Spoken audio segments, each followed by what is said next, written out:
It's Alex Hudson, and I'm here with my friend and partner.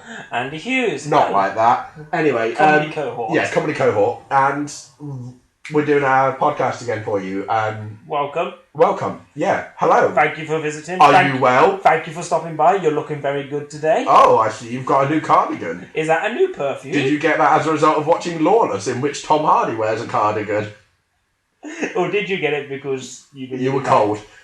Either way, good. Anyway, nice look for you. Yeah, glad that you're still alive. So, after that, I've got a question for you. Okay, well, hit me with it. I want to hear. It's something I was thinking about earlier, and I really want to know. When you were younger, I seem to think that everyone's done this at some point. Did you ever write songs? Like, I think everybody wants to become a musician at some point. I think it comes from different places with different people, though, doesn't it? Because there's some who write songs because they are musically inclined, which is not us. Which was definitely me. And then there are some who either write songs. I think the majority of songs are written by kind of between 13 to 17-year-olds are written for girls who aren't showing the affection back that you're giving them. And yeah, I was one of those for a bit. What kind of songs did you write? Not very good ones, I'll be honest. I think I was in a better position in that I was quite good with words. Yes. Are you trying to say I wasn't? No. I'm not saying a better position in comparison to you. I'm just saying I was in a better position than most 17-year-olds who were recording these things because I was, Did you record your songs? Oh no, God, no. I wrote them down. Never read them back until one day when I found this pad that I just wrote these songs in and just went, these are shit. And I threw it in the bin. So there's some dustman somewhere who has got my songs. Ollie Murs. He's got a wife. Ollie Murs is there. He made his career. He used to be a dustman, didn't he? Oh no, it was Andy Abraham off the X Factor. He found him. And now he's doing his swing shows and his big band. With all your swing Andy Abraham, you've got the career that I should have had.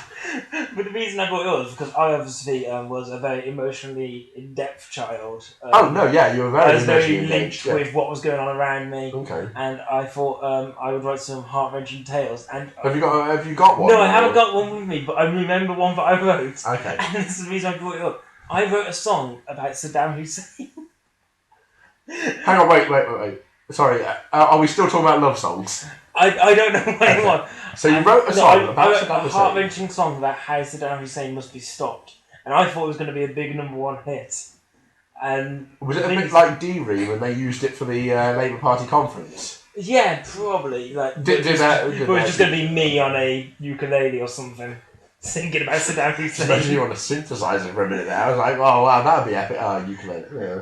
But so you're a little George Formby with your ukulele and a song about Saddam Hussein. Saddam songs, and the thing is, I wrote this song down basically when I was younger. My brother convinced me. This is the reason I don't have it anymore. Right. My brother convinced me that we should write things. Have you ever written what's called a logbook? Or at least this is what he told me it was called at the time, a logbook. And basically, you get a book. Just a book made out of shit. No. That's what I thought it was. Good joke, thanks. No, a logbook is basically you get a book and you write all your deepest personal secrets in it, and you write who you fancy in there and stuff. No. Pictures right, and okay. Stuff like that. It's basically a diary. Yeah, your brother has made you write a girl's diary. Yeah. And he made me read it and laugh at you. No, basically he was like, "Oh yeah, I'm writing mine over here. Look, I'm doing a logbook as well." And all he was writing is, "Andy's such a fucking idiot." I'm going to write a diary. Dear diary, Andy is writing a diary. The idiot. Oh shit, I am writing a diary as well. And I'm writing stuff like drawing big hearts in green felt tip, just like infected hearts. I love Laura. You hear that, Laura? You could have had a piece of it. It was all for you. You gave this up. And literally, like, I filled like the whole pad. There were my songs in there about Saddam, and also the ones about how I would really like to kiss a woman one day, or maybe hold her hand. Nice. Okay. And one day, this book goes missing. I found out my brother, after letting me finish my book, had stolen it and given it to my friends. To then spread amongst the people. Oh, your brother's a horrible man. It was a harrowing experience. That's really bad.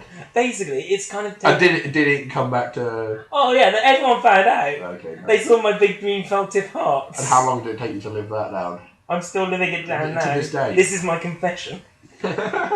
Just like Usher. He did the confession, didn't he? He did about 3 of them. This is my confession. Yeah. This is why your music career. Don't remember what. This is why Andy Abraham had to pick up where I left off. It's like he can write the music, but he just can't sing it. Yeah. So that's really actually quite. That is a horrible thing to do to you. I couldn't believe he did it. Yeah, I mean, it's the fact that he first had to convince me that this thing existed. Like at first, I was that's what I can't believe is that you actually went. Yeah, this does sound like it could be real. But it was the fact that he was writing one as well. He never showed me his. He made sure he never showed me his. Anything in it. But he was like, oh yeah, everyone does it. When you're younger, you write the logbook because it's the way of keeping in your secrets and it makes you remember. Makes you remember who you fancy. Yeah. Because at the end of that, you might forget. My biggest worry when I was a child. That's the thing about it. When you fancy someone, it's this thing where you like them, but then you can't remember who they are. So who was it that I liked? I know I really fancy somebody. I mean, I've had that when I'm in relationships. I'm just going, who is it that I like? It wasn't you, was it? I had a logbook right now. So I think what we're learning about you and your brother's relationship here is that your brother was just awful. I think it's like literally, if I had a younger brother, I would have done exactly the same. Do you think? Yes. Because I don't think I would have done the same to my little brother. It's a perfect sibling rivalry thing. Oh no, it's perfect to be kind of handed down the ages, isn't it? No. But at the same time, like, well, this is the thing. When you're a dad, right? You can do this to your kids. Yes, sir. Just here's the green felt tip. Just go crazy. Convince your 13-year-old son that this is what you do. I'm pretty sure this is why I never got laid at school. That and you were 12. Yeah, so I think that's very much.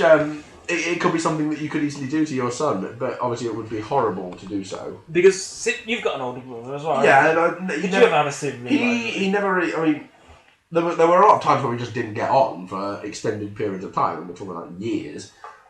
But we never really. Yeah, we didn't really try and mess with each other in that way. There wasn't. I used to wrestle with my little brother, but that stopped after I very nearly broke him. So, yeah, it didn't... Which is really strange. Didn't have any social embarrassment moments. Me and my brother had a massive sibling rivalry, but always got on. Still have it. Like, I remember one night just putting Lego in his bed. So when he went to sleep... And that continued into university when you put spaghetti in Johnny's bed, didn't it? It did. I think it's just one of those things that I just... That's the thing, though, because at university, one of our friends, Mark Barrett, he essentially became our little brother in the sense that we just bullied him endlessly and relentlessly because he just slept. He did. He was like a sloth. Yeah, so the game Wake Up Barrett was invented, which was just different ways of waking up Mark because he could sleep through alarms. Well, he slept through a garage fire where a gas canister exploded. Yeah, and he had to be rescued by the girls next door. Hello, girls next door, if you're listening. Thank you for rescuing our friend. Thanks for saving Mark's life. Very strange that he doesn't wake up through any of that. I mean, I've heard of heavy sleepers, but he does take the biscuit because absolutely just sleep through whatever you want. Marky Tea Party. You set up a tea party on his bed. The best one, if ever you want to wake somebody up... That was fun. The best one we ever did was if you get a full-length mirror and hold it just above their face, so because they sense that something's around them, they wake up and they just see themselves looking back. It is hilarious. It's a fun game. Also, make a cage out of duct tape.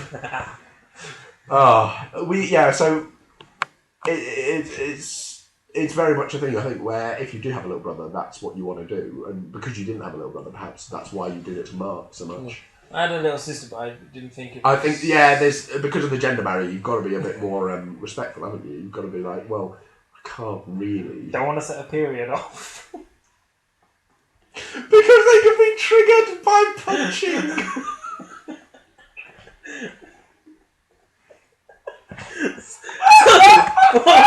This week. Remember, if you do meet my brother, don't trust him when he says there's a logbook. And if you've got a sister, please don't punch her because she'll do a period. Please follow us Follow us on Twitter at H&H Comedy, or like us on Facebook, or follow us on SoundCloud, or add us as friends. But please don't judge us for what we've said.